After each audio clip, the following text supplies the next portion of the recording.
Americans and Europeans are really uncomfortable with the idea of holy wars and mass murder for religious reasons.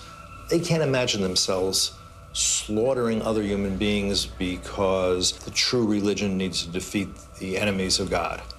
Because they can't imagine that for themselves, they also can't imagine that others behave that way. But this is a failure of imagination. این نهضت باید زنده بماند و زنده ماندنش به این خون ریزه هاست. بریزید خونها را. If you have the profound, strongly held religious beliefs, you send people to the deaths, you're doing them a favor. You're giving them a quick, free pass to heaven and all its delights.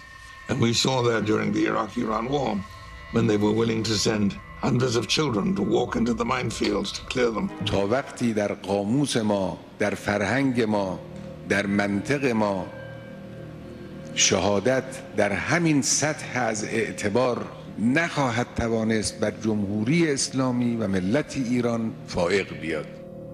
و کدوم هنرمندی و هنرنمایی زیباتر و الهی‌تر و ماندگارتر از هنر شهادت. Anybody who tells you that we shouldn't take this seriously is not looking at the individuals who are in power, who are ruling Iran today. They believe that by creating apocalyptic conditions, that they will bring the Mahdi back. What makes that particularly alarming is the whole question of nuclear weapons. During the Cold War, both the United States and the Soviet Union had nuclear weapons. But they didn't use them, and they knew that they wouldn't use them because of what we used to call at that time MAD, mutual assured destruction. Each side knew that if they used nuclear weapons, the others would respond in kind, and this would obliterate everybody. With these people, with their apocalyptic mindset, mutual assured destruction is not a deterrent, it's an inducement. And back with us is the producer of Iranium, Raphael Shore, and Fox News Middle East and terrorism expert Waleed Ferris is with us. We look at what the Ayatollah is saying here, that this movement has to stay alive, and staying alive is dependent on martyrs. Come and bleed for us. Adolf Hitler telegraphed all of his intentions. Ahmadinejad wanting to wipe Israel and the United States off the map. He's telegraphing his intentions. Why don't people want to believe it? Well, you're right, absolutely. The Iranian regime can be compared absolutely to Hitler in the 30s and the 40s, or to Mussolini. They are connected to an ideology that they have promised their constituents that they're going to implement. I mean, Hitler wanted to create the Greater Germany and the Greater Italy, and here we have the Greater Caliphate or Imamate. If they stop doing so, if they engage in moderation or in diplomacy, then they will lose. So they are condemned either to grow or to go. We saw another clip in that last segment. It said, you know, which art is more beautiful, more divine, more everlasting than the art of martyrdom? You would think after what happened on 9/11 and all that we've learned about radical Islam, the desire for an Islamic caliphate, Sharia law, that people would understand this is a real, clear, and present danger. I think that apathy is the greatest danger that we face. And I think that perhaps the best way that it's been expressed is that the Middle East is not the Middle West. And people have a great difficulty in understanding a different perspective, a different way of looking at the world. And if one looks at the world from the radical Islamic perspective, they're in a 1,500-year war. Yeah. It has ups and downs, but they look at it, they are on the ascendancy right now. They drove out the Russians from Afghanistan, they drove out Israel from Gaza and from Lebanon. Mm-hmm. America's soon leaving Iraq. They look at 9/11. These are all victories. Why wouldn't people even look at life for women under Sharia? You know, under the Taliban in Afghanistan, women couldn't go to school. They couldn't work. A woman can't drive in Saudi Arabia. If she's seen in public, you know, you've got this whole, morality police. If you can't be seen in public with somebody that you're not related to, if you accuse somebody of rape, you need 4 male eyewitnesses to prove it. Mm.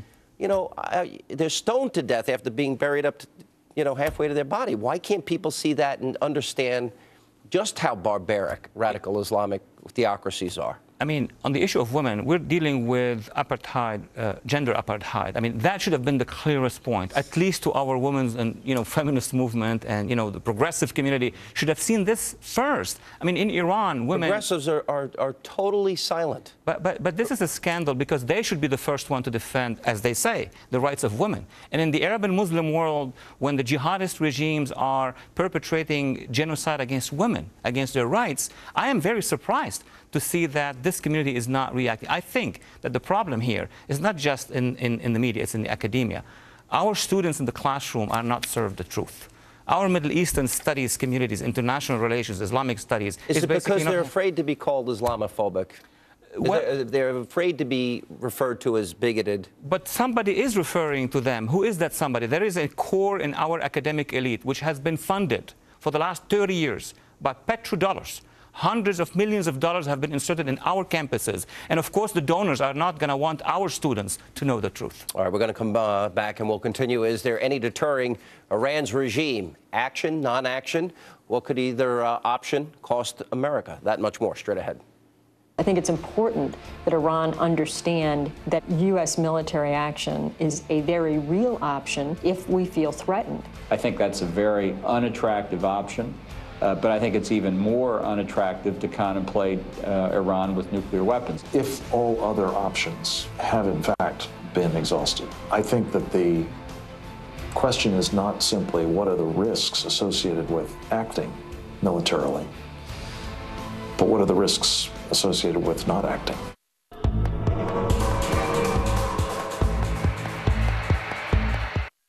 The Iranian people, with such a proud and ancient history, were hijacked by a bunch of extremists. The fact that the United States keeps giving in to Ahmadinejad is a signal to the Iranian people that the American policy is to support Ahmadinejad. It's not productive, given the history of U.S.-Iranian relations, to be seen as meddling, the U.S. president meddling in Iranian elections. Well, the question is, should we have meddled in helping the dissidents of the Soviet Union? What is U.S. policy across the world? It's basically to always stand by the underdogs. At least make a stand, say a word. And we should be supporting the anti-regime elements, those who are fighting for their freedom, those who have been dissidents, those who are marching in the streets, yelling, Obama, are you with us or against us? It's very much in the interests of the people of Iran, as well as all of Iran's neighbors and us, for us to do everything humanly possible to get this regime to collapse before it gets a nuclear weapon. It is in the interest of the international community and of the United States to lend all the support possible to the democratic movement inside Iran so that this regime will be changed as soon as possible. This is a question. Democracy inside Iran is a question now of international security. We have allowed them to believe that they can literally get away with murder. And now they are going to have the weapons of mass murder at their disposal. We should take this very seriously. We have to succeed. You know that old tired adage, failure is not an option. Failure is not an option. امروز سراسر ایران اسلامی از یک فریاد است و آن مرگ بر امریکا. In the end, if the international community, if the United States will not form this resistance against the Iranian Khomeini's expansion, it will be too late. We will have to pay a much higher price. I'm talking about the entire humanity paying a much higher price to stop that threat. Now, failure is not an option when it comes to dealing with the nuclear threat of Iran. That is the main message of the new documentary, Iranium. And continuing to join me now is the film's producer, Raphael Shore, and Fox News Middle East and terrorism expert, Waleed Ferris, is with us. You know, what you're saying here is we're going to have to pay a higher price. You know, I listened to this president. He said he supports a nuclear Iran.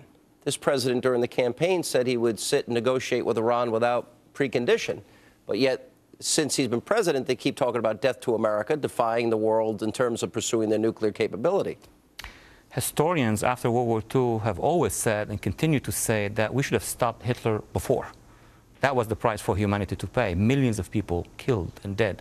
What I'm talking about here is that if we don't stop the Iranian regime from obtaining this doomsday device, from penetrating Africa all the way to Latin America, it's not just an issue in the Middle East. We may pay the price here at home. So it's an issue of national security. So when 1.5 million people in Iran would demonstrate in the June of 2009, we can't say we can't meddle. This is democracy. This is democracy. Obama said nothing. They were calling out for support, just moral support. They got nothing. Yes, I think it was a terrible mistake not to support the people of Iran. I do believe that the great majority of Iranians want to return to the civilization and be part of the family of nations. I think we have another opportunity right now, and I do hope the administration has learned its lesson and will support them. I don't think so. I don't see it happening. So all right, the question is, Bush referred to this axis of evil. You know, Reagan talked about the evil empire. They had a much different perspective than Barack Obama. He seems to think we can get along and through outreach and being nice. What is this going to take? Does Israel and the United States, if this Iranian threat is as real as we've talked about tonight, do we have to strike first and take out their facilities? What makes me very concerned is the policy that I see developing since the last 2 years is to find the moderate wing of Hezbollah, to find the moderate wing of the Taliban, to maybe engage Hamas, to engage the Iranians while the Iranians are arming themselves. Do we have to take their facilities out? Is that the only way to stop them? I think we've seen from recent events in Egypt and what's starting to happen now in Iran is that there is another way. Military option has to be considered. There's no question. But we see that revolution is possible. We see that regime change is possible. The people can rise up. Fund the democracy movement within and try and bring them down from within first. If that fails, you have no choice. You've got to strike. It certainly has to be taken very seriously. It is fair. Yeah, well, I agree with you. The question is, will the United States stand with Israel? Because I think Israel is the first target and the United States the second one. And the West, the entire West. Guys, phenomenal film. Really, thank you very much for a very provocative hour. Appreciate you being with us. Thank you for having us. Now, for more information on this must-see documentary, well, including where you can catch the film in your area, how to purchase a DVD, and how you can take action, you can visit their website, www.iraniumthemovie.com. And that is all the time we have left this evening. As always, thank you for being with us. Have a great night.